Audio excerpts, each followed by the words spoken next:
It's been said that Western fashion was really born in the 12th century in Europe. At that point, the cut, the shape, the style, and the decoration of clothing began to change at a faster pace than in the early, middle, or dark ages. Well, faster is a relative term, meaning that they changed from generation to generation instead of century to century.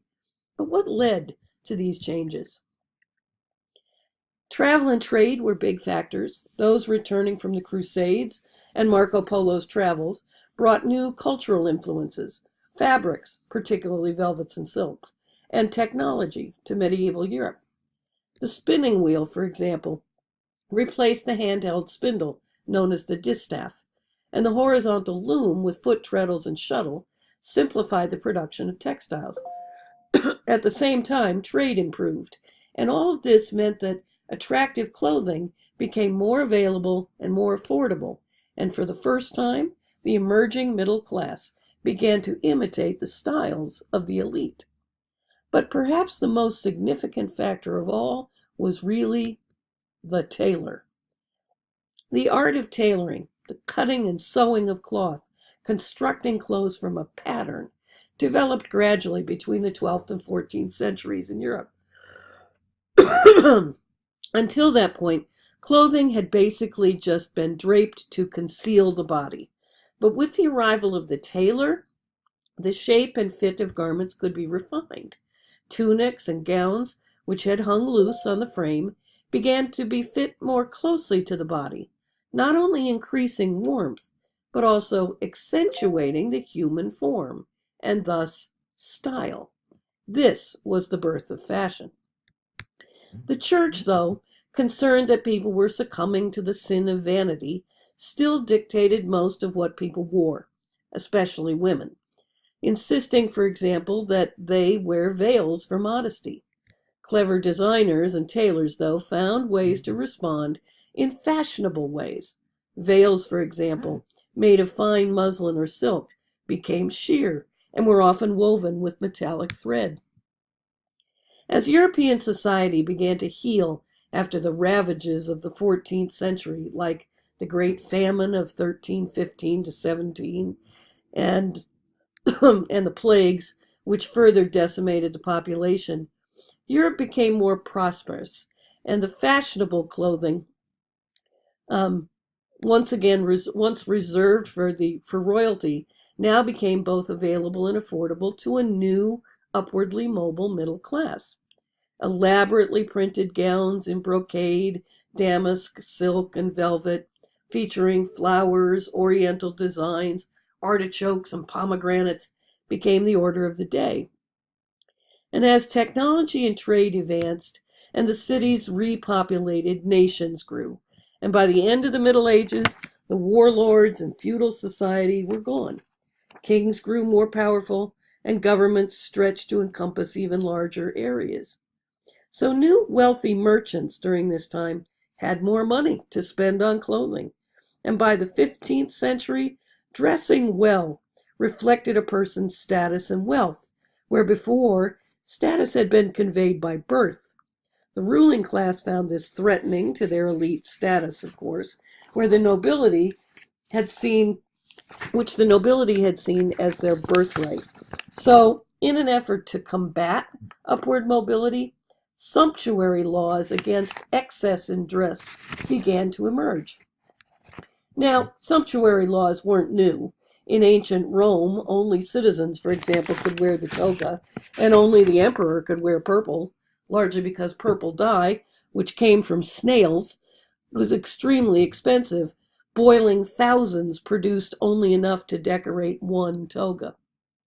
In Henry VIII's Tudor England, and then the Elizabethan age, sumptuary laws were passed in an effort to maintain the society's class system. I mean, after all, a class system doesn't work very well if you can't tell which class a person belongs to. Henry's laws not only restricted the wearing of certain colors and types of cloth to certain classes, but they also allowed for penalties to be imposed on offenders, usually in the forms of fines and jail time. But for violators of higher status, orders were made to correct their attire. So in this particular photo, which is the Princess of Austria and which is the lady in waiting? Got a guess? Well, if you guessed the image on the right, you were looking at the lady in waiting. When Elizabeth I took the throne, she further stipulated what could be worn and by whom. Only people above certain noble ranks could wear silk, satin, or velvet. The size of neck ruffs and other accessories were regulated, and she proclaimed that to support the clergy, 2 watchers in each parish should be empowered to enforce these laws. And she had guards posted at the gates of the city to watch for offenders who were then taken to the magistrates at the Guildhall. The most effective form of enforcement, though, was public embarrassment or ridicule. Another purpose of these laws was economic. Up-and-coming young nobles were spending significantly more than their means on clothing, which created problems for them, of course, but also their families and even the realm. Elizabeth believed that the excess of apparel and the superfluity of unnecessary foreign wares was also affecting the country's coffers. Sumptuary laws surfaced briefly in colonial America as well. The Puritan Code deemed fancy clothing improper for persons of mean conditions, educations, and callings. For the Puritans, it was important to both know your place and dress like it. But Puritanism in America didn't really last, and with the Massachusetts Bay Colony becoming a major player in trade, a wealthy merchant class developed, and along with it, greater focus on more luxurious clothing.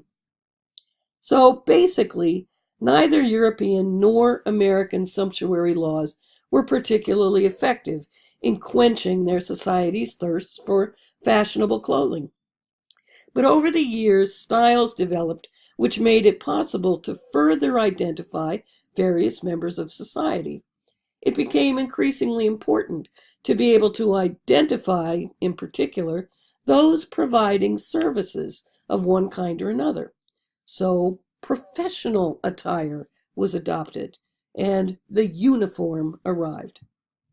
Now, to see uniformity taking hold in Europe, we need to go back again to the 12th century, to 3 particular areas: the military, the church, and the university.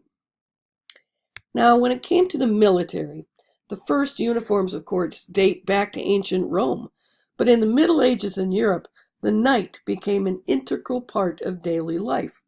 The word knight, in fact, comes from an Old English word meaning servant, but only the wealthiest nobles could afford to purchase armor, weapons, and war horses, and thus become knights.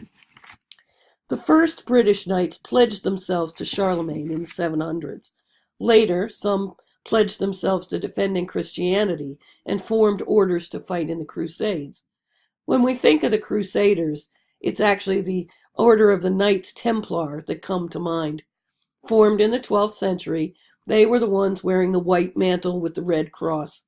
And after the Crusades, some knights pledged to defend chivalry. The Order of the Garter was founded by King Edward III in 1348 and is still considered one of the highest orders of knighthood in the UK. Now, throughout the Middle Ages, the knight became less and less important for 2 major reasons. New weapons like the longbow and firearm made armor cumbersome and useless, which made it much easier to hire and arm soldiers for a standing army. Eventually, these orders ended up giving way to liveries and special corps of guards with ceremonial uniforms that are still worn today. London's Yeomen of the Guards still dress in Tudor style, and the Papal Guards in Rome, whose dress, according to legend, may have been designed by Michelangelo, are still strutting their stuff on ceremonial occasions. Law enforcement was always part of the service that such bodies provided. The first modern police force, the London Metropolitan Police, developed the first standard police uniform in 1829, the dark blue paramilitary style dress of the famous bobbies. It didn't take long for similar dress, in dark blue or black, to be adopted by departments in the U.S. Psychologically, the color blue, by the way, is associated with feelings of security and comfort, while black is most often associated with power and strength. Soon, other public servants were adopting uniforms as well: postmen, conductors, um, firemen, and so on. Now, let's look at the church, going back again to the 12th century. In that time, those devoting their lives to Christianity fell into a hierarchy. There were bishops, which included archbishops, and even the Pope for that matter, priests, monks, and nuns. Bishops were actually, wealthy members of the nobility who oversaw the churches in the diocese. The bishop was the only religious leader who wore the mitre, showing his importance, and he carried the crozier, symbolizing his role as shepherd of the people. Archbishops carried tall crosses covered in jewels instead of the crozier. Priests were holy men who led services and performed rites in parish churches. They were generally not wealthy men, and most wore simple woolen robes, usually in black. For church services, though, they added layers of beautiful vestments for the glory of God. Monks and nuns devoted themselves to prayer, as well as studying and caring for people in need. Now, because they took vows of poverty, their clothes were simple and made from poor materials. They wore tunics made of rough wool, often brown for monks to separate them from priests, black for nuns who were separated from priests by an entirely other manner. Over those tunics, they wore scapulars, robes that were open at the sides. Monks wore cowls or hoods and shaved the tops and bottoms of their heads, leaving that thin layer of hair called the tonsure around the scalp. Nuns covered their heads with wimples under their scapulars or veils. But why all that black clothing? It's been said that black actually represents a priest dying to self. Every time he puts on his clerics, he should remember that he does not belong to himself, but to his chosen bride, the church. Eventually, during the 17th century, the white Roman collar was adopted as standard clerical dress. It symbolizes the priest's choice to give up his life to Christ as his slave. It also represents the marriage ring of being wed to the church. The white symbolizes the resurrection of Christ, and also, because many find it just plain uncomfortable, it's become a way of performing a daily penance to God, offering up the priest's sacrifice for his people. In the Middle Ages, the clergy educated the local population, even though what they taught was pretty meager and basic.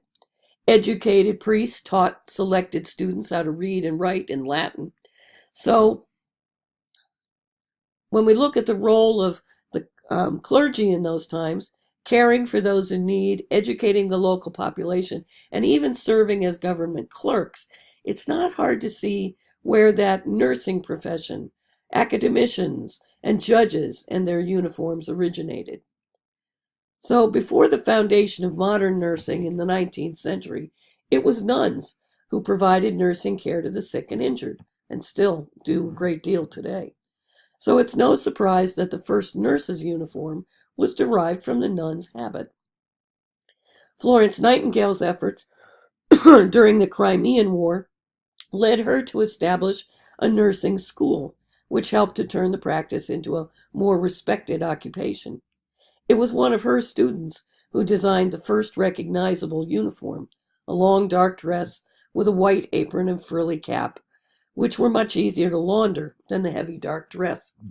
Almost concurrently, Clara Barton was working in the Civil War and that led to the founding of the American Red Cross and similar uniforms. Toward the end of the 19th century, Lister's ideas about antiseptics were spreading, and the medical establishment did a costume change, shifting from black as a mark of formality and solemnity to white, representing cleanliness and purity. You can see how quickly that took on in Thomas Eakins' paintings. At this point, the nurse's white uniform and doctor's white lab coat became staples in medicine, and today teams of textile researchers are actually working on materials that change their color when they're exposed to toxic or dangerous substances, particularly or probably the next staple in medical wear. So let's go back now to the university and beyond. The first universities were founded in Europe in, the 12th century, when gowns and hoods were worn by the clergy, who, by and large, served as faculty. Their students, a great many of whom were reading the law, were also wearing the same garb, which not only provided warmth in those large, unheated buildings, but also set them apart from their fellow citizens, which is probably where the town and gown controversy began to emerge. In the days of Henry VIII, Oxford and Cambridge first began prescribing definite academic dress, making it a matter of university control. English academic traditions followed the American colonists. At Princeton, Brown, and Columbia, students began wearing academic gowns in the 1700s.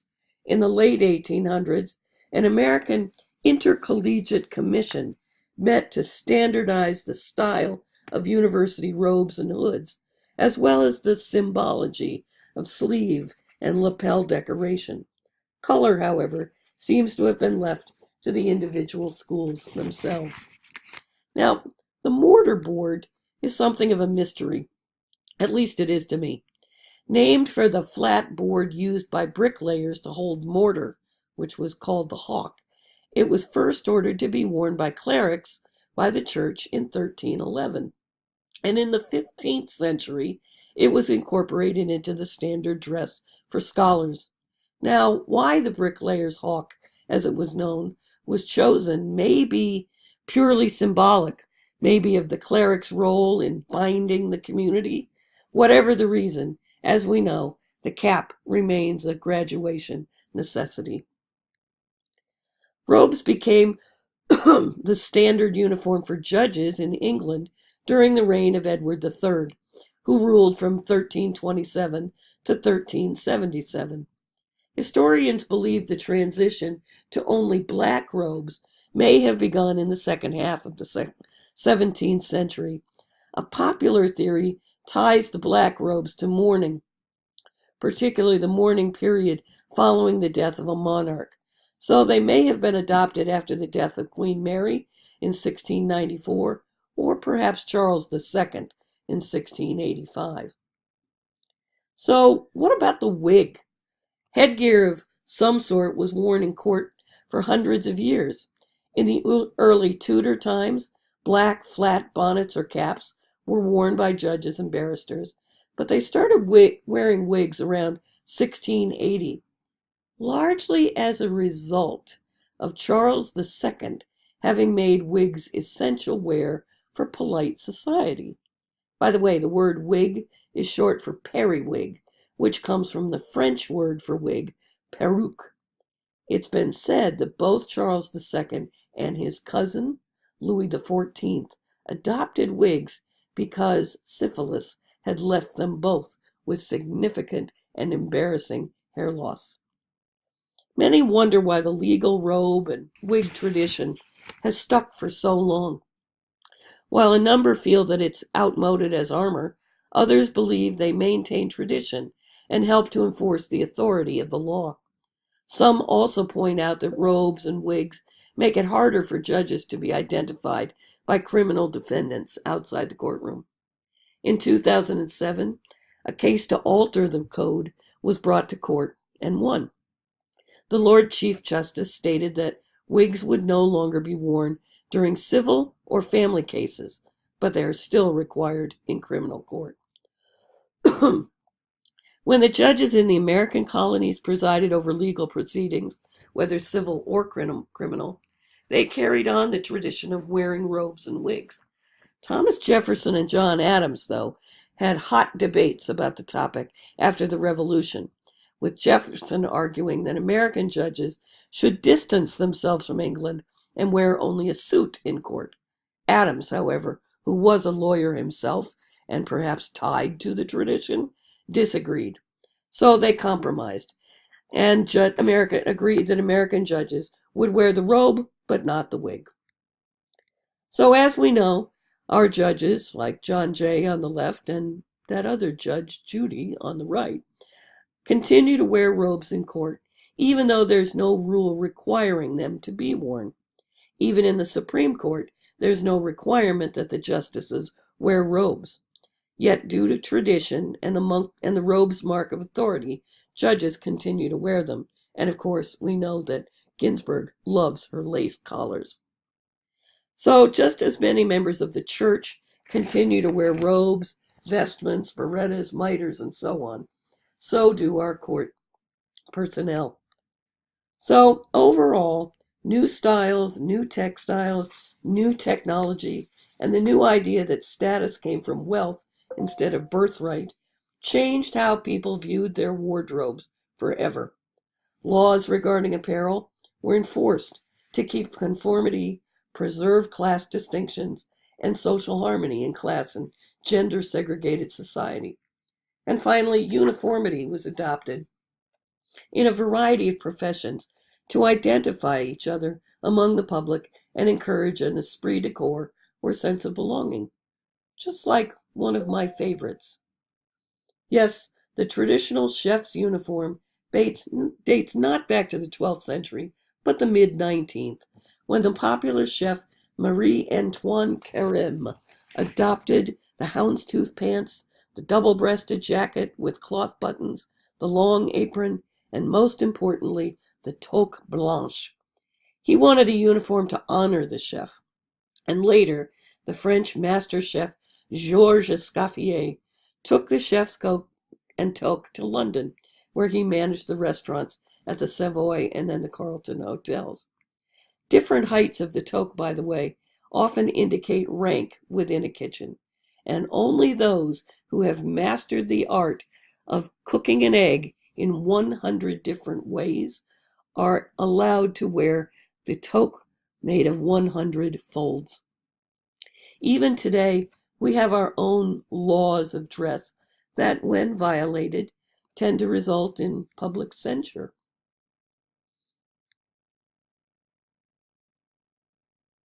And overall, we do tend to pride ourselves on our individuality, but that's another story for next week.